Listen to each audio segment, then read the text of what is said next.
مهم جدا وانت بتتعلم انجليش انك تعرف امتى تقول ايه. في واحد هناك كده بيقول مش فاهم، تعالى فهمه. في نقطتين مهمين جدا لازم تكون عارفهم. اولهم انك وانت بتتعامل مع اللغه الانجليزيه تنسى تماما جمله انا بقولها في العربي كده. كل لغه وليها الخصائص بتاعتها والقواعد بتاعتها. الشيء الوحيد المشترك بين اي لغتين هو المعنى بس. نيجي بقى للنقطه الثانيه اللي احنا بنركز عليها في كرييتيف، وهي اقول لك جاوب على السؤال ده الاول. انهي جمله في دول صح؟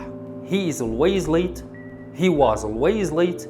He's always coming late. لا، مش الأولى بس هي اللي صح، التلاتة صح. هتقول لي ازاي يا مستر؟ ما always كلمه داله على البريزنت سمبل او المضارع البسيط، يبقى لازم الجمله بتاعتها تبقى بريزنت سمبل او مضارع بسيط. هقول لك ده في المدرسه ممكن يكون صح، لكن هنا في كرييتيف احنا بنعلمك ازاي تتعامل باللغه في كل المواقف، وده بيوصلنا ان مفيش حاجه اسمها كلمه داله على الزمن. هفهمك اكتر. He's always late الجمله دي بتعبر عن ان عاده الشخص ده دايما ان هو دايما بيجي متاخر وعمره ما بيجي في ميعاد. اما الجمله الثانيه he was always late فدي بتعبر عن ان العاده دي كانت بتحصل زمان في الماضي وما بقتش عادته دلوقتي. اما الجمله الاخيره he is always coming late فدي بتعبر عن ان الموقف دوت لسه بيحصل على طول ولكنه بيضايقني. يعني دي عاده الشخص اللي هو متعود يعملها، لكن الموقف اللي هو بيعمله ده مضايقني. عشان كده جبنا always في البريزنت كونتينيوس ما بين is وما بين الفيرب ing. يبقى ما فيش جمله صح وجمله غلط، في انا عايز اوصل انهي معنى. وكل ده واكتر هنتعلمه في كورس الانجليش مع كرييتيف كورسز. مستني ايه؟ الحق احجز مكانك معانا. كرييتيف كورسز، فروعنا في كل مكان حواليك.